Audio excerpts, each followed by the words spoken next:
Hello guys, quick one move that you can do to get your property. And this video, I was inspired to make this video because a neighbor of mine, I'm not very close to my neighbor, but this neighbor of mine reached out to me and she texted me, "Hey, can I buy your property beside where I live in cash? I'm very interested in buying in your property." And in my book, Apartment Prescription, in the methods of acquiring property, and this is the method number 8 that I share here, is sending cards to owners or reaching out to owners who own the property that you would love to buy, because either number one, you know the area and you know the cash flow, the rents that you could, the income that you could rent it out, and the cash flow that you're going to be getting. Number two, either in this particular situation, is she lived beside my property, my rental property, and now she's interested in purchasing it, and that's how she reached out to me.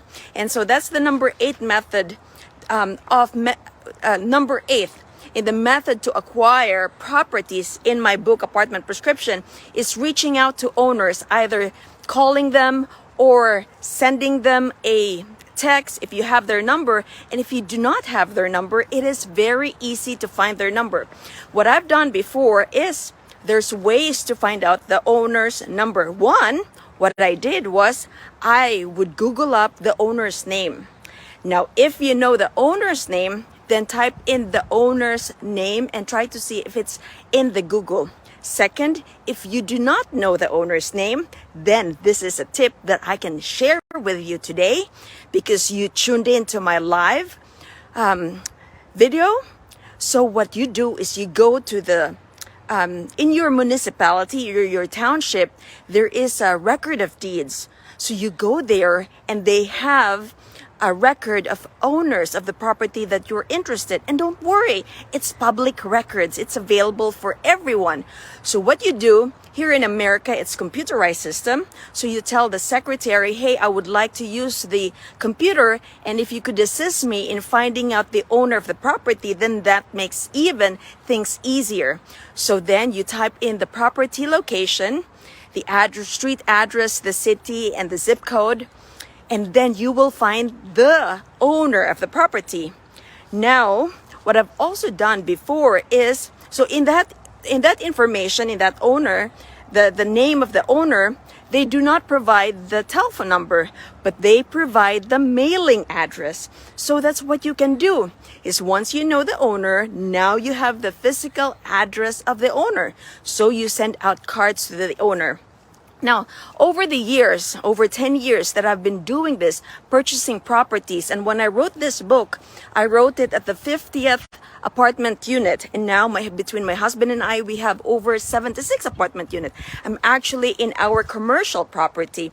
It's a commercial property in the front, in the back, and an apartment up on top.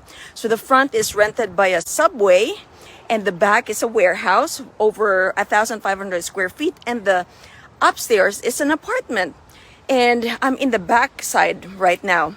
So going back to finding the owner, is that what I've done over the years is I need to know the number, the telephone number of the owner, because why, I would love to reach out to them directly, just like what my neighbor did today. So I've paid to get access of the owner's name and the owner's telephone number. So there are companies out there who would provide you direct access to the property's owner information and the property's cell phone number. So you would just have to pay them either monthly or yearly for that service. So it's very, very easy. So this is in my book. That's the number 8 method of acquiring properties, is reaching out to the owners. So if you want to know more about what I do, my name is Ria. I'm a family medicine physician and a geriatric physician by profession. And I love real estate, especially now when it's so inflationary. We're in the inflationary market. What do I mean by inflationary market? When everything else is so expensive to buy, whether it's gasoline, whether it's eggs, whether your property taxes. So what does that do to my property? Of course, it raises up the rents. I have to raise it up because all of the expenses are going up, and tenants know that their rents would have to go up because everything else goes up. They pay the electric, they pay the gasoline, they pay the internet, so those things goes up. So of course the rental income would also go up. It's expected. So with inflationary markets, rents go up in apartments. So if you want to know more, I will be doing a live webinar this Saturday. That's November 12th at 12 p.m. US Eastern Time. It's a live webinar, November 12th.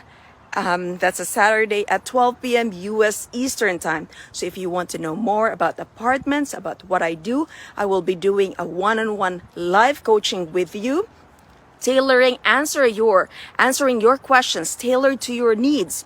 So join me in my VIP experience and let us go. Well, cannot wait, physicians. Let us go. Now is the best time to start taking action. So when the opportunity presents itself, you're able to snatch that up. Let us go.